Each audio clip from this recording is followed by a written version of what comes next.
Recording in progress. Well,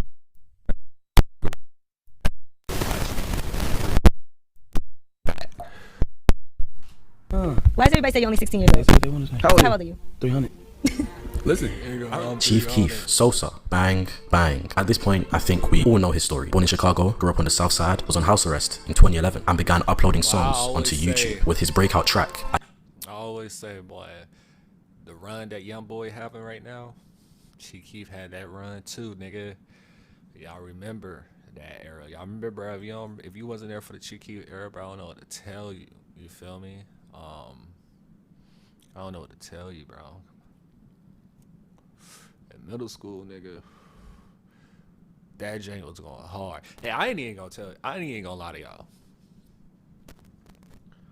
So I've been rapping since I was like 12 years old, right? And it's like, dog, I used to want to be like Cheeky. I'm gonna be real. I'm just gonna put it out there. I'm so serious. Like, it was like another version of me, and I was on some other shit. And I'm just being completely honest. I used to want to be like Cheeky, like on some rapping shit. Yeah, like, I ain't gonna lie, that shit was very popular. And that's why I could see why they be like, go to music this, to music that, because it's like, bro, when you're that young, your mind is very impressionable. Now, this has nothing bad to deal with Chief Keef, but it's just like, just in general, bro. Like, I really wanted to be like Chief Keef, bro. Like on some real shit, you feel me? Not anymore, I'm good. But I'm just saying. I Don't Like going viral when he was just 15. One $6 million record deal, and 3 hit tracks later, and you have a figure who has suddenly cemented himself as one of the most influential trendsetters of all time. So, what is it that helped Keef go viral in the first place? And more importantly, why are people to this day still so gravitated towards his image, style, and overall swag? Well, we're going to cover all of that today, so stay tuned.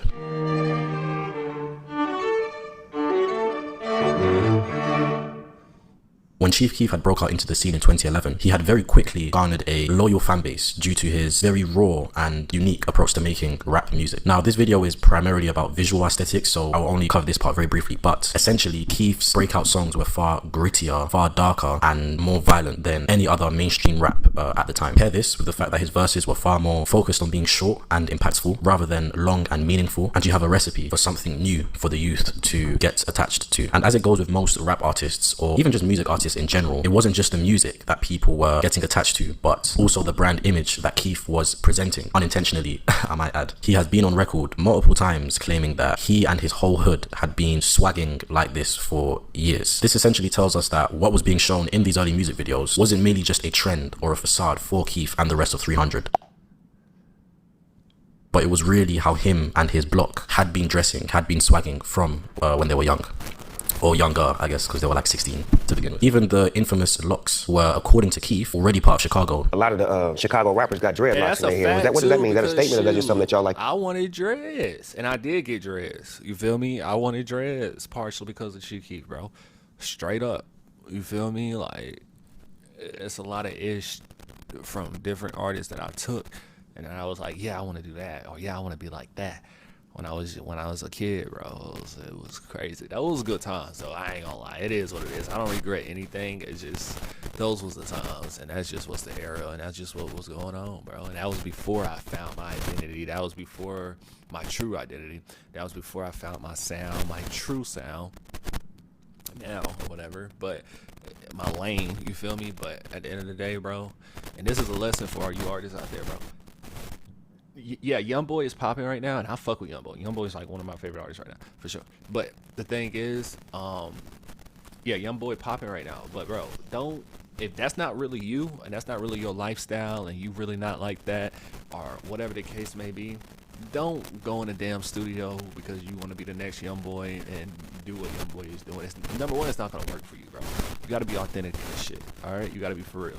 You feel me? Or I would hope you would want to be for real.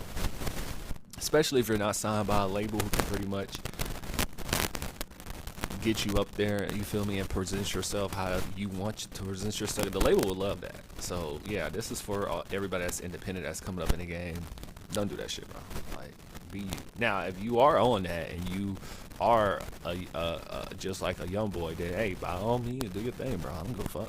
I'm just saying, be authentic, bro. Exactly. It would actually help you go further, where you don't have to wake up guessing or wake up taking this, taking that, and make your music and do what you gotta do, bro. Like, just be you, bro. That's what that is.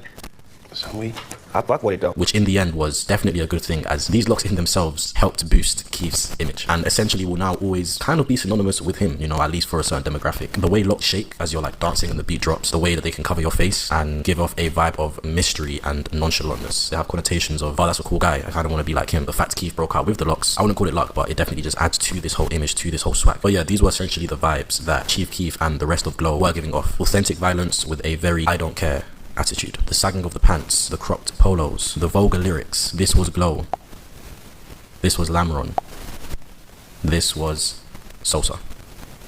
So, there has been an apparent resurgence in Chief Keef's popularity as of recent. His older songs are resurfacing on TikTok every day, and his fashion statements from over a decade ago are once again being copied. It's as if we are literally back in 2012. What's interesting though is the fan base who are mainly driving this resurgence are noticeably different to the ones who would have back in 2012. And I think I know why. It seems Chief Keef has essentially gone from being a quintessential mainstream drill rapper to somewhat of a more niche and more acquired drill rapper, where mainstream trap over the last decade has become a little more uniform, maybe a little more laid back and chilled out. It's become, you know, a lot more cleanly regarding the mainstream rap, right? It's a lot cleaner, it's less aggressive. Keef's older work and even some of his newer work just bleed that very raw, experimental and out there sound, which has resulted in Keef now attracting a younger and more alternative fan base who are basically looking into his back catalogs and saying like, hold on, this is different, this is very chaotic, this is very raw, this is cool. In this current age, you have your Lil Babies, you have your Gunners, obviously somewhat level-headed regarding the way they rap, the way they dress. It's all very uniform, right? Then you have your Laserdins, your Glock 40 Spies, you know, all of these underground people who instead bring this super raw, super hyper chaotic energy. Keef's older music has now fallen into that underground rather than the mainstream, hence why he is now garnering a new fan base who are more underground. These newer fans are typically quite fashionable, maybe even a little emo, and will post TikToks of themselves rapping to Chief Keef with a pair of fur boots or a rhinestone belt or, you know, something like that. Something pretty out there. They're usually advocates for individuality, which again is something that Sosa and the rest of 300 have always advocated for, like aggressively advocated for. I'm kind of weird, and I'm not even weird though, you know? You just different. Yeah. You do you. Exactly. Ain't no two Chief Keefs, there's only one, nigga, shit. Thanks to TikTok, we are in the age of being different. Underground musicians and sounds are dominating also social too, media. Like, if you're an artist coming up, it's like, bro, don't be scared to be weird. Don't be scared to be different. I've been weird a good way and different a good way pretty much all my goddamn life. Like, that's what helps me. You an artist, bro. I mean, every artist is pretty much weird, my nigga, in their own way. Like, not in no bad way, not in no Diddy way. You feel me? Or, you know, just whatever. But, like, seriously, though, because, mind you, that's what make you stand out, bro. As an artist, it's supposed to be something that helps you stand out. You want to stand out as much as possible.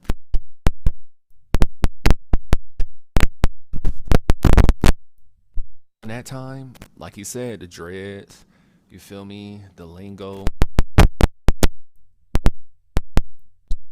you know, you feel me, because they wasn't really doing that as you came out. And I'm not here to promote whatever, I'm just saying, like, I look at music as entertainment, especially now, whatever the case may be. Look at it for what it is, what it is. Your mind's supposed to be strong enough to know what you're down to do and what you're supposed to do.